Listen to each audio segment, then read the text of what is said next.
আমরা দেখলাম এই বিশেষ করে এই 5ই আগস্ট আমাদের এই জুলাইয়ের যে বিপ্লবটা, এটা আমাদেরকে দেখিয়ে দিয়েছে এদেশের ছেলেরা কতটুকু চিন্তাশীল, এদেশের তরুণ প্রজন্ম। এটা হলো বাংলাদেশের শিকড়ের একটা ঐতিহ্য, যে ঐতিহ্য বারে বারে আমাদেরকে আঘাত করেছে, আমরা পাল্টা আঘাত করেছি এবং করে প্রতিবারে আমরা গণতন্ত্র ফিরিয়ে এনেছি। আমাদের শহীদ জিয়া তিনি গণতন্ত্র, বহুদলীয় গণতন্ত্র প্রতিষ্ঠা করেছেন। আমার দেশনেত্রী বেগম খালেদা জিয়া, যাকে মিথ্যা মামলায় জেলের মধ্যে ঢুকিয়ে তাকে মেরে ফেলার চেষ্টা করা হয়েছে, এবং আজকে যিনি সত্যি কথা বলে মৃত্যুর সঙ্গে যিনি যুদ্ধ করছেন, যাকে এই দেশ থেকে চলে যাওয়ার জন্য অনেক চেষ্টা, বিদেশে পাঠিয়ে অনেক চেষ্টা করা হয়েছিল, কিন্তু তিনি দেশ থেকে কখনো যাননি। তিনি একটা কথাই বলেছিলেন, দেশ বাঁচাও, মানুষ বাঁচাও, এদেশের জনগণ আমার সন্তান, এদেরকে ছেড়ে আমি কোথাও যাব না, আমি মরলে মাটিতে মরব। সেই নেত্রী আজকে অসুস্থ অবস্থায় আছেন, তাকে এতটা তাকে মেরে ফেলে এতটা কষ্ট দিয়ে, শুধু তাই নয়, তার 2 সন্তানকে যেভাবে নির্যাতন করেছে, এক সন্তান তো পৃথিবী থেকে চলে গেল শুধুমাত্র নির্যাতনের কারণে, শুধুমাত্র তার উপর যে ভয়ানক টর্চার হয়েছিল।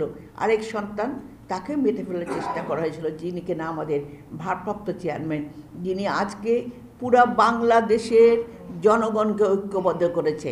আজকে তিনি যে আজকে সংস্কারের কথা বলা হয়, সেই সংস্কারের মেইন হলো আমাদের জনাব তারেক রহমান, এবং শুধু উনি একা নয়, যতগুলো রাজনৈতিক দল আছে জনগণের সাথে কথা বলে আমাদের এই 2.5 বছর আগে এই যে 31 দফা সংস্কার, সেই সংস্কারটা দেওয়া হয়। যে সংস্কার আমাদের লক্ষ্য, নতুন বাংলাদেশ গড়তে হলে সেখানে আমার কি কি সংস্কার লাগবে। সংস্কার এমন একটা জিনিস, এটা চলমান, আজকে যেটা লাগছে কালকে সেটা হয়তো পরিবর্তিত হয়ে যাচ্ছে, এটাও কিন্তু সংস্কারের একটা রূপ। এবং সেই কথা বলে আমরা দেখছি বর্তমানে এখন যে দেশ ভাবনা, এটা কিন্তু খুব কঠিন।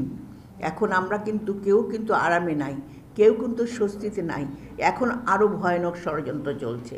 সেই ষড়যন্ত্র সঙ্গে যুক্ত হয়েছে পার্শ্ববর্তী দেশের ভয়ানক ষড়যন্ত্র, যেখানে সেই আমাদের শেখ হাসিনা যেখানে অবস্থান করছে, যেখান থেকে তিনি এখানকার জনগণকে নানাভাবে উস্কিয়ে দিয়ে এখানে অস্থিতিশীল সৃষ্টি করার চেষ্টা করছেন।